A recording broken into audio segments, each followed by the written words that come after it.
soit un nouveau gouvernement. Un gouvernement fort de 33 membres, dont 28 ministres. On dénombre 7 départs, 9 arrivées. Alors un premier commentaire sur la physionomie, en tout cas de ce nouveau gouvernement. Bon, merci beaucoup. Un commentaire, je pense que c'est un gouvernement, c'est un remaniement qui était attendu. Donc de ce point de vue, il n'y a pas de surprise particulière. Maintenant, quant à la physionomie, tout le monde observe que c'est un gouvernement beaucoup plus, j'allais dire technocratique que politique. Et donc, sans que le président est à la recherche de résultats, puisque nous sommes à mi-mandat. Et je pense que ce remaniement peut entrer dans ce cadre-là, de vouloir accélérer la réalisation de ce qu'il a prévu, en vue de pouvoir présenter des résultats aux élections qui arrivent. Au-delà de ça, ce que je peux avoir comme autre commentaire, ça c'est un commentaire beaucoup plus général, je trouve également que c'est un gouvernement, j'allais dire, un peu pléthorique, à l'image de l'ancien, puisque c'est pratiquement le même nombre que l'ancien gouvernement. Donc à mon avis, 33 membres pour un pays comme le nôtre, moi je pense que c'est un peu trop, surtout qu'on a augmenté même le nombre de ministres pleins, un nouveau ministre plein qui s'est ajouté, on se retrouve aujourd'hui avec 28 ministres. Moi je suis de ceux qui pensent, au-delà de tout ça, qu'il faut aller vers une limitation constitutionnelle du nombre de ministres, comme cela a été dans le cas dans le passé, parce que si vous prenez la Deuxième République sous Sangoulé Dlamini-Zana, le nombre de ministres était limité dans la Constitution. 15 ministres, y compris secrétaire d'État maximum. C'était écrit dans la Constitution.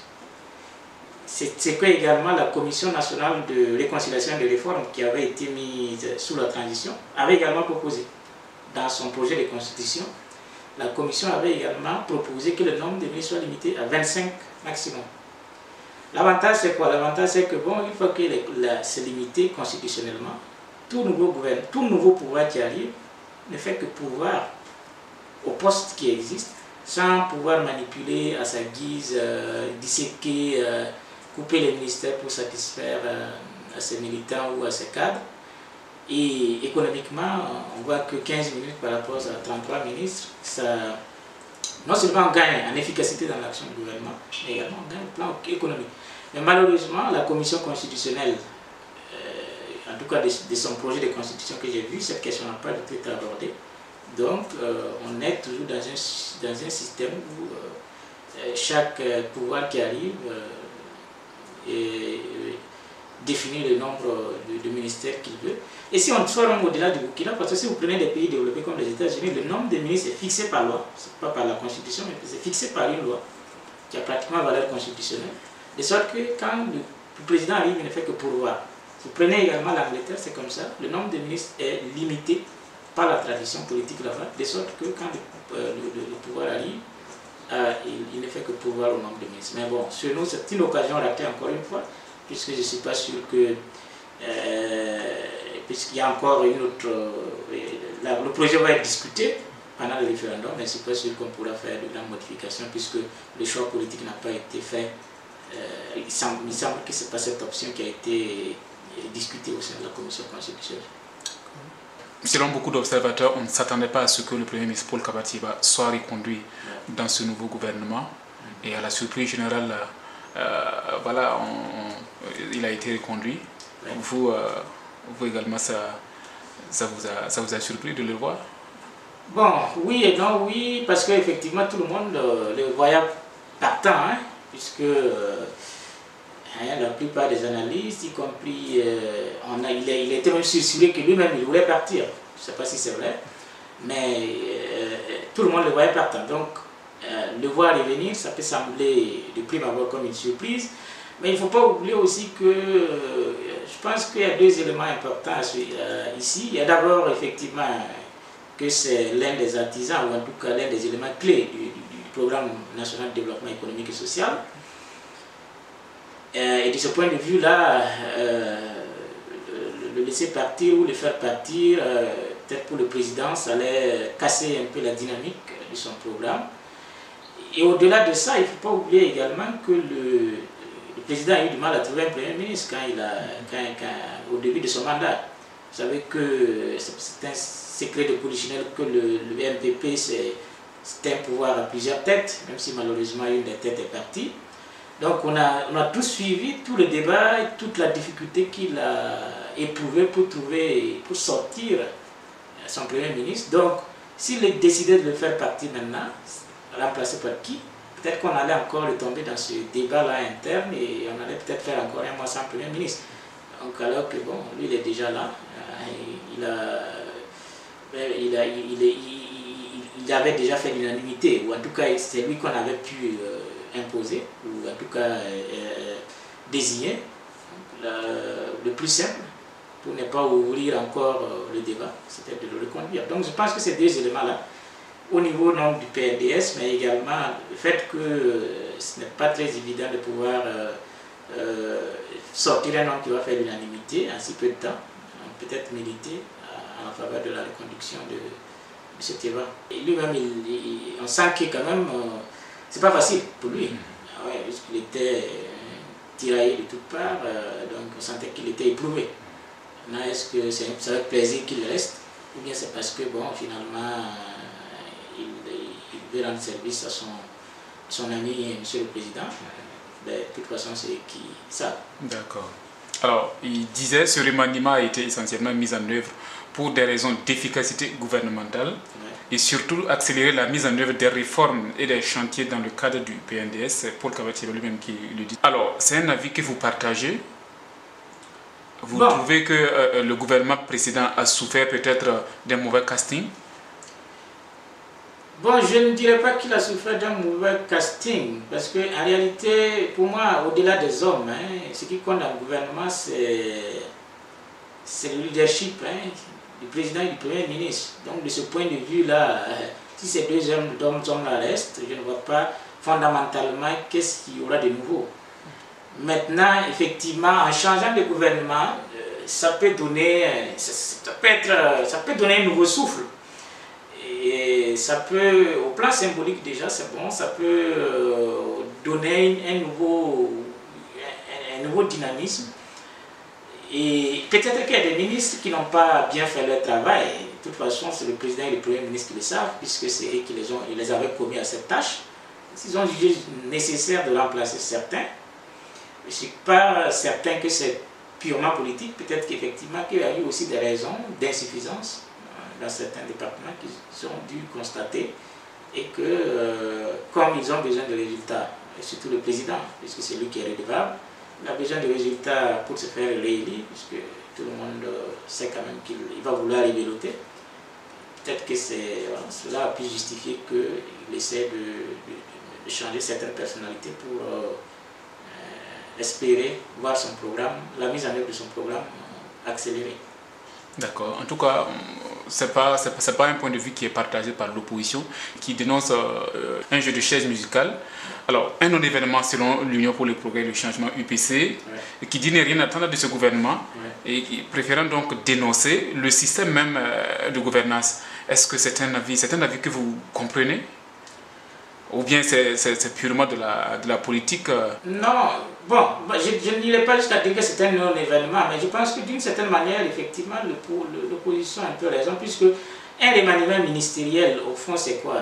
Comme je l'ai dit, ce qui compte, c'est le leadership au plus haut sommet, le chef de l'État et son Premier ministre particulièrement. Non, on ne peut pas s'attendre à ce que le chef de l'État démissionne aujourd'hui. Non, il ne va pas démissionner, mais je veux dire, si lui-même il ne change pas sa manière de faire, c'est pas en changeant des hommes, les ministres, que ça va changer quelque chose dans la gouvernance. Tout le monde sait que le chef de l'État, effectivement, il a un terme, il a un mandat. Mais si il reste dans la même dynamique, parce qu'une bonne partie de l'inertie ou de l'inaction ou des échecs, lui est imputable. Donc si il croit que c'est en changeant les hommes, sans que lui-même il n'imprime une certaine dynamique, une vision et suivre, je ne pense pas que ça va changer grand-chose. Pour moi, ce qui compte, c'est le leadership du chef de l'État. Donc, si, parce qu'on a vu, on a constaté durant les 2 dernières années qu'il y a également des problèmes au niveau, au plus haut sommet, hein, dans la conduite des affaires de l'État. Donc, il y a une sorte de discordance, une sorte de... On a vu comment les questions sont gérées souvent. Donc, tant que le chef de l'État lui-même ne va pas imprimer, ne va pas changer sa manière de faire les choses, on changera les hommes, mais c'est comme le dit l'opposition, le système sera toujours là. D'accord. De toutes les façons, on a vu que dans ce nouveau gouvernement, M. Simon Compaoré, qui était ministre en charge de la sécurité, a été même ministre en charge des affaires, en tout cas de la présidence. Ouais. Pour vous, c'est une manière pour le président de pouvoir imprimer sa marque, comme vous venez de le dire? Bon, oui, c'est sûr que comme je le disais tout à l'heure, c'est un pouvoir à plusieurs têtes, et on sait que M. Simon Compaoré était l'une des fortes têtes. Alors, réussir à l'écarter, parce que pour moi, en réalité, maintenant, on l'a écarté, un ministre sans portefeuille à la présidence, ça équivaut à plus ou moins un poste de conseiller. Parce que peut-être on a voulu, compte tenu de son rang, de son poids au niveau du parti, on a voulu lui attribuer les titres de ministre d'État à la présidence. Mais pour moi, ça c'est un conseiller spécial du président. Donc, le fait, ça c'est peut-être un signe qu'effectivement le président arrive maintenant à être véritablement le leader incontesté. Et peut-être qu'on sentira ça sur la conduite de l'action gouvernementale sur le terrain. D'accord. Alors, est-ce que selon vous, il y a des secteurs pour lesquels voilà, il faut s'attendre à ce que le gouvernement quand même puisse en tout cas redoubler de vitesse? C'est clair que la sécurité va nous occuper pour on ne sait pas combien de temps, mais il est clair qu'aujourd'hui c'est une des questions les plus préoccupantes, les plus centrales, puisque elle dépend de tout. Puisque s'il n'y a pas de sécurité, s'il n'y a pas de stabilité, on ne peut rien faire. On ne peut pas investir, on ne peut pas... Les autres programmes et les autres réalisations dépendent en grande partie sur cette question sécuritaire-là. Donc, c'est une question qui demeure centrale et sur laquelle on attend et on attendra toujours ce gouvernement et au-delà. Donc, de mon point de vue, mais à ce niveau, on voit qu'il n'y a pas eu trop de changements, hein, puisque c'est un poste qui est encore occupé par un des hommes de confiance du président, le ministre Savadogo. Maintenant, tout dépend maintenant des moyens qui vont être mis en œuvre, de la coordination qui va être faite sur le terrain avec les éléments des forces de défense et de sécurité. Mais c'est une question cruciale qui va occuper beaucoup de temps, beaucoup de nos ressources, malheureusement. En plus de la question sécuritaire, l'une des questions sur lesquelles moi particulièrement j'attends ce gouvernement, c'est la question de la restauration de l'autorité de l'État. Parce qu'effectivement, depuis donc vers la fin du règne du régime passé, du régime Compaoré, on a assisté à un dépérissement ou en tout cas à un déclin de l'autorité de l'État que beaucoup s'attendaient qu'avec l'arrivée de ce nouveau pouvoir, on allait pouvoir remonter les choses. Mais malheureusement, on constate que tous les jours, l'État est en train de perdre du terrain. Et ça, c'est très grave. Parce qu'il y a des exemples. Aujourd'hui, l'État prend des décisions qu'il n'arrive pas à appliquer. Des décisions souvent, des décisions qui sont très bien, ou en tout cas des décisions qui, de mon point de vue, sont fondamentales pour la survie de la nation, ou en tout cas pour l'existence même de la nation, mais qui, en fin de compte, on laisse passer. Je prends un exemple tout court. Si on prend le cas des taxis à gaz, combien de fois le gouvernement a donné des délais pour dire qu'à la fin de ce terme-là, on ne veut plus voir de taxis à gaz circuler dans les villes de Burkina. La semaine dernière, j'étais à Bobo, tous les taxis de Bobo sont en train de circuler avec le gaz. On a même donné, en tout cas c'est sorti dans la presse, on a même donné de l'argent à ces taximens-là pour remplacer leur moteur. En tout cas, c'est ce qu'on a dit à la télé, nous tous on a entendu. Comment un État peut fonctionner en prenant des mesures, en prenant des lois qu'il, en fin de compte, renonce à faire appliquer. À ce rythme-là, la question des corridors est là, hein, si les corridors sont nés, c'est justement parce qu'à un moment donné, l'État a perdu du terrain. Donc, si on n'arrive pas à ramener l'État, on risque il y a de très gros risques qu'on est en train de courir avec ce phénomène d'affaissement de l'autorité de l'État. Et j'espère, en tout cas, sans trop être optimiste, hein, parce que comme je l'ai dit, hein, le chef de l'État au début de son mandat, il avait dit qu'il allait travailler à restaurer l'autorité de l'État. On n'a rien vu sur le terrain. Donc je ne pense pas que c'est ce remaniement ministériel là. Mais en tout cas, j'attire l'attention, et tout le monde le constate sur le terrain, qu'il y a un problème pour l'État de faire respecter les lois et les règlements de ce pays. Et ça, il faut que le gouvernement soit beaucoup plus ferme, sinon on court à une perte collective. D'accord. Voilà. Alors, le 27 février prochain s'ouvre le procès du coup d'État de septembre 2015. Déjà, ce procès ne ressemble pas du tout aux autres, puisqu'il a été délocalisé dans la salle des banquets de Ouaga 2000. Oui. Est-ce que cette fois, on peut craindre une parodie de justice comme voilà, il y en a eu déjà dans le passé dans ce pays? Bon, déjà, il faut saluer quand même le fait que, enfin, on arrive à ce procès, parce que quand même, ça fait un peu plus de 2 ans maintenant que l'on attend. Donc, je pense que pour les accusés, pour le peuple burkinabé, pour tout le monde de façon générale, c'est une bonne chose que ce procès se tienne. Et que, enfin, on sache pas la vérité, parce que bon, de toute façon, on a vu qui a fait quoi. Maintenant, savoir réellement les tenants et les aboutissants. Voilà, puisque ce procès, c'est ça en réalité. C'est pour qu'on sache ce qu'on n'a pas vu. Sinon, on a tout vu, ce qui était sur le terrain, ceux qui ont fait le coup d'État, ça ne se trouve pas de discussion. Mais comme il y a toujours des choses cachées que tout le monde ne voit pas, peut-être que c'est l'occasion pour qu'on sache et que bon, on repart sur de nouvelles bases s'il y a lieu.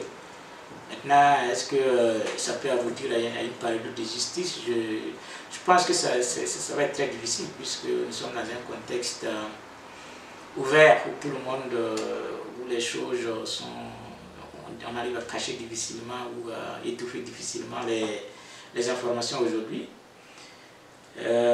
Donc, de ce point de vue, moi je pense que ça va être très difficile. Je ne dis pas qu'il n'y aurait pas de tentative de le faire, mais ça va être très difficile de bâcler ou de faire une sorte de parodie de justice par rapport à cette affaire.